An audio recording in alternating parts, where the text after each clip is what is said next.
Hello student, कैसे हैं आप सब। उम्मीद करता हूं आप सब अच्छे होंगे, मस्त होंगे, बेहतर होंगे, आपकी पढ़ाई बेहतर चल रही होगी बच्चों। अब हम क्लास 12th की बात कर रहे हैं। फिजिक्स में क्लास 12th की बात कर रहे हैं बच्चों। चैप्टर नया स्टार्ट होने जा रहा है। वो चैप्टर है 12th में आप हो और चैप्टर नंबर 12। ठीक है, जिस चैप्टर का नाम है बच्चों परमाणु। क्या? परमाणु। और हम मुद्दे की बात करेंगे। आज का हमारा छोटा सा ही टॉपिक है थॉम्सन का परमाणु मॉडल। वही चीज पढ़ेंगे जो एग्जाम में आ सकता है। टाइम वेस्ट आपका हम नहीं करेंगे।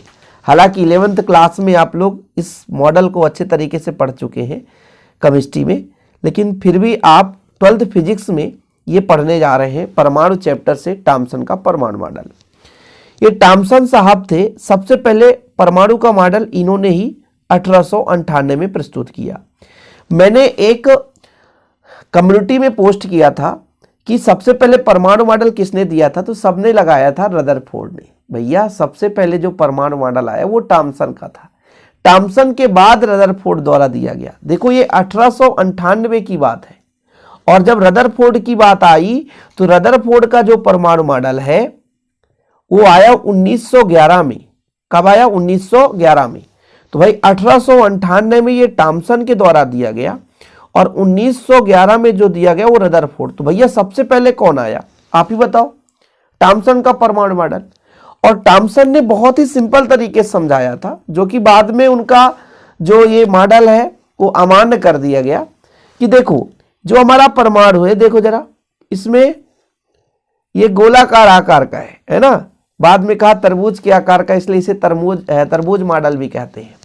तो उन्होंने बताया कि जो परमाणु है एक ठोस गोलीय आकृति का है, जिसमें समस्त द्रव्यमान और धनावेश समान रूप से वितरित रहता है। तो मैं यहाँ पे समस्त धनावेश और द्रव्यमान समान रूप से वितरित कर देता हूँ। ये डायग्राम आप लोगों को बना लेना है, ठीक है।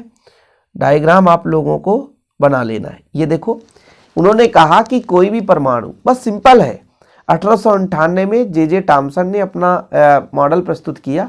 उन्होंने किस आधार पर मतलब अपना मॉडल दिया बच्चों, तो परमाणु की संरचना के आधार पर, परमाणु में धनावेश और इलेक्ट्रॉनों के वितरण के आधार पर, जिसे हम प्लम पुडिंग मॉडल भी कहते हैं। तो उन्होंने बताया कि भैया कि जो एक परमाणु है वो किस प्रकार से होता है, ठोस गोला होता है, जिसमें समस्त द्रव्यमान एवं धनावेश समान रूप से वितरित है।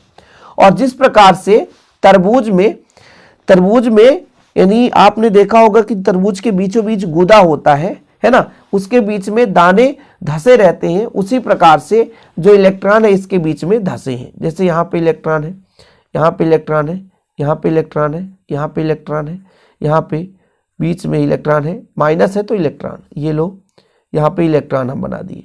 तो जिस प्रकार से बच्चों यहाँ पर ये आपको समझना है कि जिस प्रकार से तरबूज के बीच बीच गूदे वाले भाग में क्या धसा रहता है, तो दाने धसे रहते हैं, उसी प्रकार से ये जो परमाणु है एक गोला, ठोस गोला होता है, जिसके समस्त भाग में इसमें द्रव्यमान और धनावेश समान रूप से वितरित है, बीच बीच में इलेक्ट्रॉन धसे हैं, ठीक उसी प्रकार से धसे रहते हैं जिस प्रकार से तरबूज के गूदे भाग पर बीज धसे रहते हैं। ठीक, तो यही उनका मॉडल हो गया बच्चों।